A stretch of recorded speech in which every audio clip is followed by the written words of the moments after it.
When it was released in 1963, the design of the Corvette Sting Ray was a game changer for General Motors and Chevrolet, and American cars in general, catching the eye of an international audience with its styling and performance.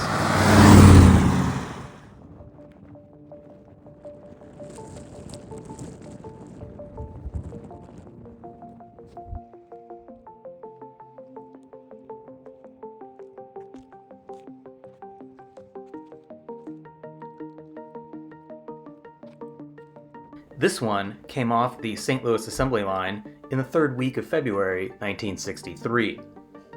It was painted silver blue with a dark blue vinyl interior. It was delivered to and sold new by Dahl Chevrolet in Oakland, California, and purchased by a prominent local attorney who was happy to have one of the first new Stingrays in the area. Here it is in March of 1963 with the first owner and the current owner. The original owner had 5 children and primarily used the Corvette to commute to his Oakland law offices from just over the hill in Orinda, until he bought a new 1970 Datsun Z, and then the car was used more sparingly for special occasions and Oakland Raiders games. The first owner passed in 2017, and sometime before that his eldest son took ownership. The family recalls that the car was painted black at some point and was later returned to the original color. The eldest son sadly passed in 2024, and the car is now with the original owner's daughter. The interior looks to be largely original, with the exception of an alarm fob mounted to the center console, a Hurst shifter, and aftermarket water temp and oil pressure gauges.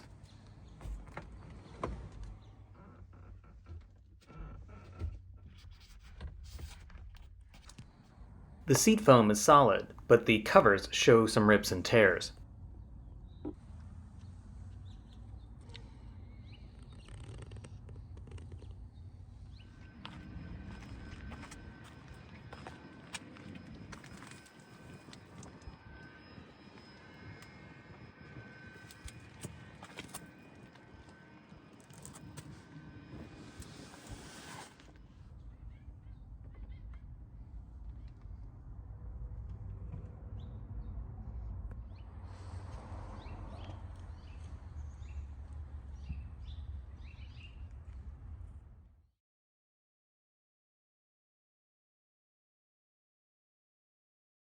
Check out the cold start and lighting video for a rundown of working gauges. But the tachometer with its 5000 yellow line indicates this probably started out either as a 250 or 300 horsepower 4-speed car. Which brings us to what's under the hood now. It's definitely a small block. At first glance, you'll notice the Edelbrock Torker manifold. Under the air cleaner, there's a 650 CFM Holley. At some point, the block has been rebuilt and decked, and the number pad is inconclusive. If this is a CE followed by 4 digits, it could have been a crate engine or a factory replacement, but probably not for this car based on the engine casting number and the date stamp of May 3rd, 1973, I think, which would all point to it being a 350 cubic inch small block. When it was rebuilt or installed is unknown.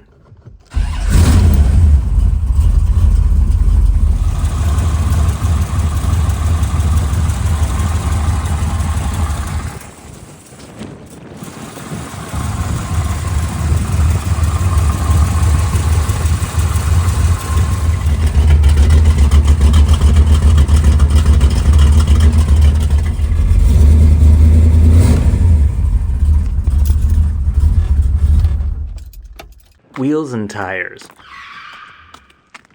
The wheels and tires were replaced in June of 2025 with CA Extra Mile brand's 15x6 bolt-on knockoff replicas with 6.7 R15 American Classic tires by Driven Garage in Hayward, California. Overall, the glass is quite good.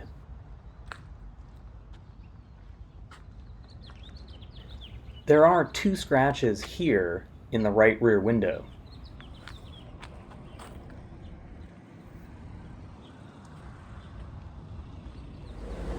And an imperfection in the lamination on the driver's side window.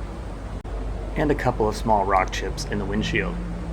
Check the auction gallery for images of the window stamps.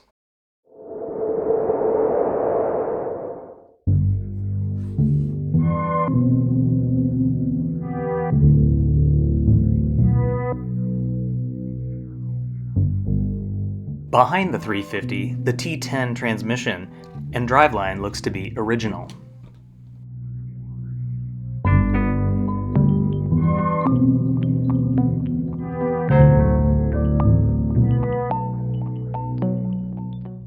An interesting detail on the early 63s is the floor pan recessions. GM envisioned adding a motorized seat adjustment, but scrapped that plan halfway through the year and flattened the floor.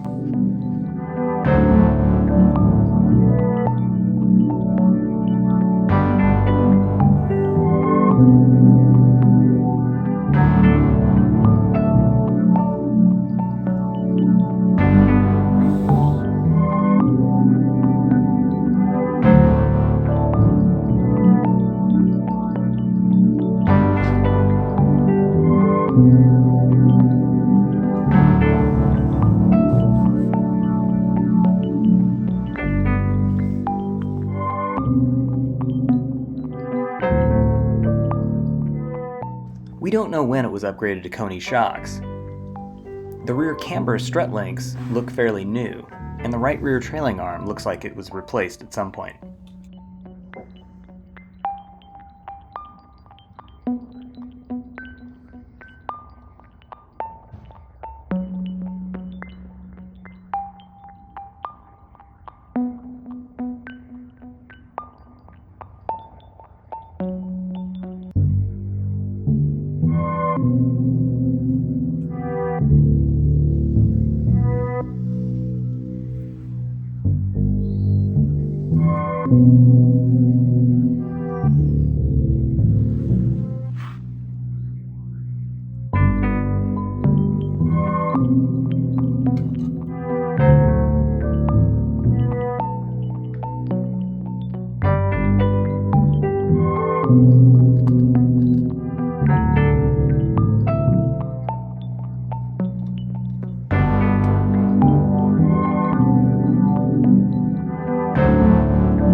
From any distance, and on the road, this split window turns heads like a show car, but up close, there are imperfections.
Obviously, there's a bit of a jaunty angle to the left front bumper.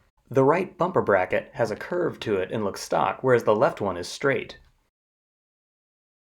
And the family did recall the car being involved with a deer strike at some point.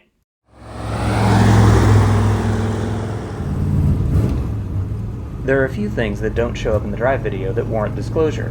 When I picked it up, it was missing the alignment shims in the right rear trailing arm, which allowed the rear end to move abruptly and caused the rear end of the car to change direction.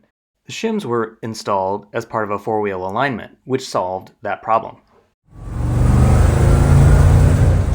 I'd also noticed a driveline vibration, which improved a little with the alignment, but it's still there, especially upwards of 62 miles an hour. Drive shaft and half shaft U-joints should be inspected.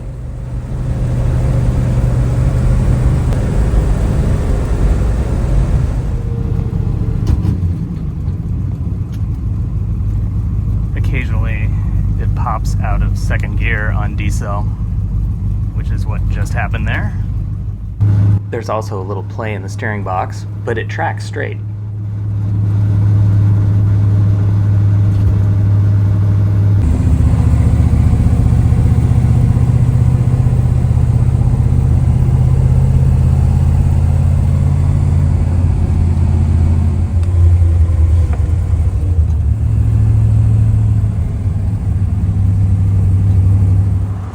And the brakes work really well. Paperwork is scarce, though the original owner's manual survives, but details and records through the years were probably lost with the passing of owners. This 1963 split-window Sting Ray is one of very few left that has never traded hands on the market since new. And whether the goal is to source a period 327 and follow a formal restoration route, or do some basic mechanical sorting and drive it like it is,